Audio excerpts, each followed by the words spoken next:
Friends, welcome back to Sunita's channel. ಇವತ್ತಿನ ವಿಡಿಯೋದಲ್ಲಿ ಕರ್ನಾಟಕದ ಫೇಮಸ್ ಬಸ್ಸಾರು ಮತ್ತು ಪಲ್ಯ ಮಾಡೋದು ಹೇಗೆ ಅಂತ ನೋಡೋಣ. ನಾನಿವತ್ತು ಹೆಸರು ಕಾಳು ಮತ್ತು ಸಬ್ಸಿಗೆ ಸೊಪ್ಪನ್ನು ಯೂಸ್ ಮಾಡಿಕೊಂಡು ಬಸ್ಸಾರು ಮಾಡೋದು ಹೇಗೆ ಅಂತ ತೋರಿಸ್ತಾ ಇದ್ದೀನಿ. ನೋಡಿ, ನಾನಿಲ್ಲಿ ಹೆಸರು ಕಾಳನ್ನು ರಾತ್ರಿನೇ ನೆನೆಸಿ ತೊಗೊಂಡಿದ್ದೀನಿ. ನೀವು ಬೇಕಿದ್ದರೆ ನೆನೆಸ್ಲಾರ್ದೇನೂ ಸಹ ಮಾಡ್ಕೋಬೋದು. ಮತ್ತು ಸಬ್ಸಿಗೆ ಸೊಪ್ಪನ್ನು ಕ್ಲೀನ್ ಮಾಡಿಕೊಂಡು ಚಿಕ್ಕ ಚಿಕ್ಕದಾಗಿ ಕಟ್ ಮಾಡಿಕೊಂಡು ತೊಗೊಂಡಿದ್ದೀನಿ. ಇವಾಗ ಇವೆರಡನ್ನು ಒಂದು ಕುಕ್ಕರಲ್ಲಿ ಹಾಕ್ಕೊಳ್ಳೋಣ.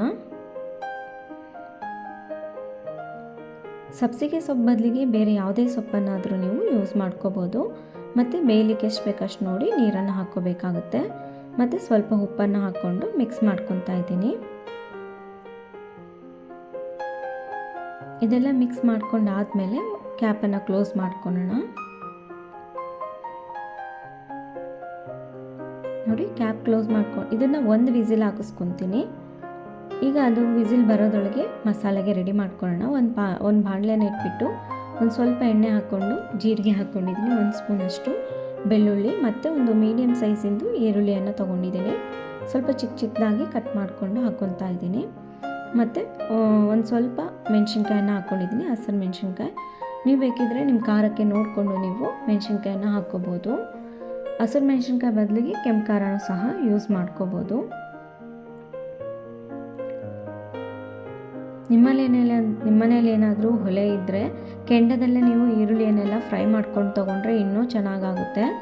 ಇಲ್ಲ ಅಂದರೆ ಈ ರೀತಿಯಾಗಿ ಫ್ರೈ ಮಾಡ್ಕೊಳ್ಳಿ. ಇದೊಂದು ಒಳ್ಳೆ ಘಮ ಬರಬೇಕು, ಅಲ್ಲಿವರೆಗೂ ಚೆನ್ನಾಗಿ ಫ್ರೈ ಮಾಡ್ಕೋಬೇಕು. ಒಂದು ಮೀಡಿಯಮ್ ಫ್ಲೇಮಲ್ಲೇ ಫ್ರೈ ಮಾಡಿಕೊಂಡ್ರೆ ಆಯಿತು. ನೋಡಿ, ಈಗ ಫ್ರೈ ಆಗಿದೆ.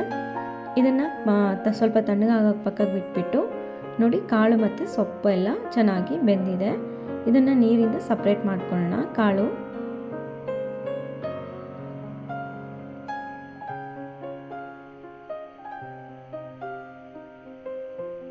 ನೋಡಿ, ಈಗ ಸಪ್ರೇಟ್ ಮಾಡ್ಕೊಂಡಾದಮೇಲೆ ಮಸಾಲೆನೆಲ್ಲ ಏನು ಫ್ರೈ ಮಾಡ್ಕೊಂಡಿರ್ತೀವಲ್ಲ, ಈರುಳ್ಳಿ, ಬೆಳ್ಳುಳ್ಳಿ, ಜೀರಿಗೆ, ಮೆಣಸಿನ್ಕಾಯಿನ ಅದನ್ನು ಮಿಕ್ಸಿ ಜಾರಿಗೆ ಹಾಕ್ಕೊಂಡಿದ್ದೀನಿ. ಈಗ ಅದರಲ್ಲೇ ನಾನು ಒಂದೆರಡು ಮೀಡಿಯಮ್ ಸೈಜಿಂದು ಟೊಮೆಟೊ ತೊಗೊಂಡಿದ್ದೀನಿ. ನೋಡಿ, ಇದರಲ್ಲಿ ಇವಾಗ ನಾನು ಒಂದು 4-5 ಸ್ಪೂನಷ್ಟು ಹಸಿಕಾಯಿ ತುರಿಯನ್ನು ಹಾಕ್ಕೊತಾ ಇದ್ದೀನಿ. ತುಂಬ ಏನೂ ಅವಶ್ಯಕತೆ ಇಲ್ಲ. ಸ್ವಲ್ಪ ಕೊತ್ತಂಬರಿಯನ್ನು ಹಾಕ್ಕೊಂಡಿದ್ದೀನಿ. ನೋಡಿ, ಒಂದು ನೆಲ್ಲಿಕಾಯಿ ಗಾತ್ರದಷ್ಟು ಹುಣಸೆಹಣ್ಣನ್ನು ತೊಗೊಂಡಿದ್ದೀನಿ. 1 ಸ್ಪೂನಷ್ಟು ಕಾಳು ಮತ್ತು ಸೊಪ್ಪನ್ನು ಹಾಕ್ಕೊತಾ ಇದ್ದೀನಿ. ಇದೆಲ್ಲ ಹಾಕ್ಕೊಂಡು ನುಣ್ಣಗೆ ಪೇಸ್ಟ್ ಮಾಡ್ಕೋಬೇಕು. ಆದಷ್ಟು ಸಾಫ್ಟಾಗಿ ರುಬ್ಕೋಬೇಕು. ನೋಡಿ, ಈ ರೀತಿಯಾಗಿ. ಈಗ ಒಂದು ಪಾತ್ರೆನ ಇಟ್ಬಿಟ್ಟು 1-2 ಸ್ಪೂನಷ್ಟು ಎಣ್ಣೆಯನ್ನು ಹಾಕ್ಕೊತಾ ಇದ್ದೀನಿ. ಎಣ್ಣೆ ಬಿಸಿ ಆದಮೇಲೆ ಸಾಸಿವೆಯನ್ನು ಹಾಕ್ಕೋಬೇಕು. ಸಾಸಿವೆ ಒಂದು ಸ್ವಲ್ಪ ಚಿಟಪಟ ಅಂದಮೇಲೆ ಒಣಮೆಣಸಿನ್ಕಾಯಿ, ಕರಿಬೇವನ್ನು ಹಾಕ್ಕೊತಾ ಇದ್ದೀನಿ. ಇದೆಲ್ಲ ಚೆನ್ನಾಗಿ ಫ್ರೈ ಮಾಡ್ಕೋಬೇಕು. ನಾವು ಸಾರನ್ನು ಇದರಲ್ಲೇ ಒಗ್ಗರಣೆಯಲ್ಲೇ ನಾವು ಮಸಾಲೆನೆಲ್ಲ ಹಾಕ್ಕೊಂಡು ಮಾಡ್ಕೊತೀವಿ. ನೋಡಿ, ಈಗ ಮಸಾಲೆನೆಲ್ಲ ಹಾಕ್ಕೋಬೇಕು. ಮಸಾಲೆ ಹಾಕ್ಕೊಂಡಾದಮೇಲೆ ಸ್ವಲ್ಪ ಅರಿಶಿನ ಹಾಕ್ಕೊಂಡಿದ್ದೀನಿ. ಏನು ಕಾಳು ಬೇಯಿಸ್ಬೇಕಾದ್ರೆ ನೀರು ಬಂದಿರುತ್ತಲ್ಲ ಕಟ್ಟು, ಆ ಕಟ್ಟನ್ನೆಲ್ಲ ಹಾಕ್ಕೊಂಡು ಮಿಕ್ಸ್ ಮಾಡ್ಕೋಬೇಕು. ಒಂದ್ಸರಿ ಮಿಕ್ಸ್ ಮಾಡ್ಕೊಂಡು ನೋಡಿ, ಇದೇ ರೀತಿ ಸಾಕು ನಿಮಗೆ ಅಂತಂದರೆ, ಗಟ್ಟಿಯಾಗಿದ್ದರೆ ಓಕೆ ಅನ್ನೋಂಗಿದ್ರೆ ಇಷ್ಟೇ ಸಾಕಾಗುತ್ತೆ.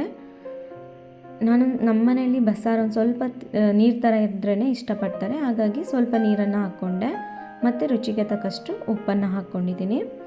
ನಾವು ಆಲ್ರೆಡಿ ಕಾಳು ಬೇಯಿಸ್ಬೇಕಾದ್ರೆ ಉಪ್ಪು ಹಾಕಿರ್ತೀವಿ. ಹಾಗಾಗಿ ನೋಡಿಕೊಂಡು ಎಷ್ಟು ಬೇಕಷ್ಟು ಉಪ್ಪನ್ನು ಹಾಕ್ಕೊಂಡ್ರೆ ಆಯಿತು.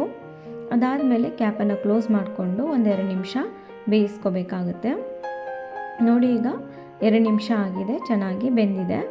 ಅಷ್ಟೇ, ತುಂಬ ಸಿಂಪಲ್ ಆ್ಯಂಡ್ ಈಸಿಯಾಗಿ ಬಸ್ಸಾರು ರೆಡಿ ಆಗೋಯಿತು. ತುಂಬಾ ಬೇಗ ಆಗೋಗುತ್ತೆ. ಈಗ ಬಸ್ಸಾರು ರೆಡಿಯಾಗಿದೆ. ಈಗ ಪಲ್ಯ ಮಾಡ್ಕೊಳ್ಳೋಣ. ಒಂದು ಬಾಣಲೆನ ಇಟ್ಬಿಟ್ಟು 1-2 ಸ್ಪೂನಷ್ಟು ಎಣ್ಣೆ ಹಾಕ್ಕೊಂಡಿದ್ದೀನಿ. ಎಣ್ಣೆ ಬಿಸಿ ಆದಮೇಲೆ ಸಾಸಿವೆ ಒಂದು ಸ್ವಲ್ಪ ಚಿಟಪಟ ಆದಮೇಲೆ ಕಡಲೆಬೇಳೆ, ಉದ್ದಿನಬೇಳೆಯನ್ನು ಹಾಕ್ಕೋಬೇಕು. ಆಮೇಲೆ ಕರಿಬೇವನ್ನು ಹಾಕ್ಕೋಬೇಕು. ಈಗ ಮೆಣಸಿನ್ಕಾಯನ್ನು ಚಿಕ್ಕ ಚಿಕ್ಕದಾಗಿ ಕಟ್ ಮಾಡಿಕೊಂಡು ಹಾಕ್ಕೊತಾ ಇದ್ದೀನಿ. ಇಲ್ಲಿನೂ ಅಷ್ಟೇ, ನೀವು ಬೇಕಿದ್ದರೆ ಹಸಿಮೆಣಸಿನ್ಕಾಯಿ ಬದಲು ಕೆಂಪು ಮೆಣಸಿನ್ಕಾಯನ್ನು ಸಹ ಯೂಸ್ ಮಾಡ್ಕೋಬೋದು.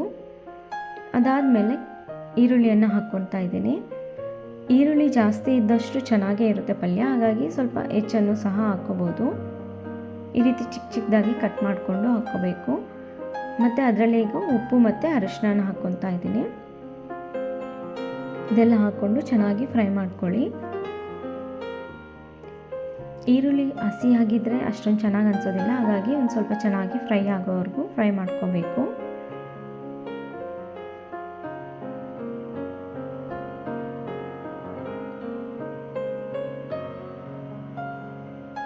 ನೋಡಿ ಈಗ ಚೆನ್ನಾಗಿ ಫ್ರೈ ಆಗಿದೆ. ಇವಾಗ ಇದರಲ್ಲೇ ಕಾಳು ಮತ್ತು ಸೊಪ್ಪು ಬೇಯಿಸಿರುವಂಥದ್ದನ್ನೆಲ್ಲ ಹಾಕ್ಕೊಂಡು ನೀಟಾಗಿ ಮಿಕ್ಸ್ ಮಾಡ್ಕೋಬೇಕು.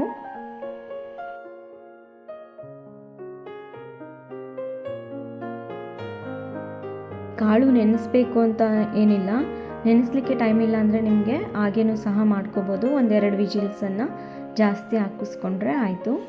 ನೋಡಿ ಪಲ್ಯ ಎಲ್ಲ ರೆಡಿ ಆದಮೇಲೆ ಸ್ವಲ್ಪ ಕೊನೆಯಲ್ಲಿ ಕೊತ್ತಂಬರಿ ಮತ್ತು ಕಾಯಿ ತುರಿಯನ್ನು ಹಾಕ್ಕೊತಾ ಇದ್ದೀನಿ.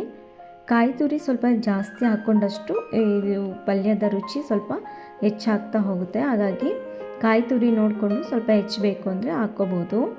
ಇದೆಲ್ಲ ಹಾಕ್ಕೊಂಡು ಒಂದು ಸರಿ ಮಿಕ್ಸ್ ಮಾಡಿಕೊಂಡ್ರೆ ಆಯಿತು. ನೋಡಿ ಪಲ್ಯನೂ ರೆಡಿ ಆಗೋಯಿತು. ಅಷ್ಟೇ, ತುಂಬ ಸಿಂಪಲ್ ಆ್ಯಂಡ್ ಈಸಿಯಾಗಿ ಬಸ್ಸಾರು ಮತ್ತು ಪಲ್ಯ ಎರಡೂ ರೆಡಿ ಆಗೋಯಿತು. ಇದನ್ನು ಮುದ್ದೆಗೆ ಆಗಲಿ ಅಥವಾ ರೈಸ್ಗಾಗಲಿ ಬಿಸಿ ಬಿಸಿಯಾಗಿ ಮಾಡ್ಕೊಂಡು ತಿಂದರೆ ತುಂಬಾ ಚೆನ್ನಾಗಿರುತ್ತೆ. ಯಾವಾಗಾದರೂ ಹೊಟ್ಟೆ ತುಂಬ ಏನಾದರೂ ತಿನ್ನಬೇಕು ಅನ್ನಿಸ್ದಾಗ ಆರೋಗ್ಯಕರವಾಗಿ ಈ ರೀತಿಯಾಗಿ ಬಸ್ಸಾರು ಮಾಡ್ಕೊಂಡು ನೋಡಿ, ತುಂಬ ಈಸಿ ಆ್ಯಂಡ್ ಕ್ವಿಕ್ಕಾಗಿ ಆಗೋಗುತ್ತೆ. ಈ ವಿಡಿಯೋ ಇಷ್ಟ ಆಗಿದ್ದರೆ ಪ್ಲೀಸ್ ಲೈಕ್ ಮಾಡಿ, ಶೇರ್ ಮಾಡಿ, ಸಬ್ಸ್ಕ್ರೈಬ್ ಆಗಿಲ್ಲ ಅಂದರೆ ಸಬ್ಸ್ಕ್ರೈಬ್ ಆಗಿ. ಮತ್ತೊಂದು ಒಳ್ಳೆ ವಿಡಿಯೋ ಜೊತೆಗೆ ಭೇಟಿಯಾಗೋಣ. ಧನ್ಯವಾದಗಳು.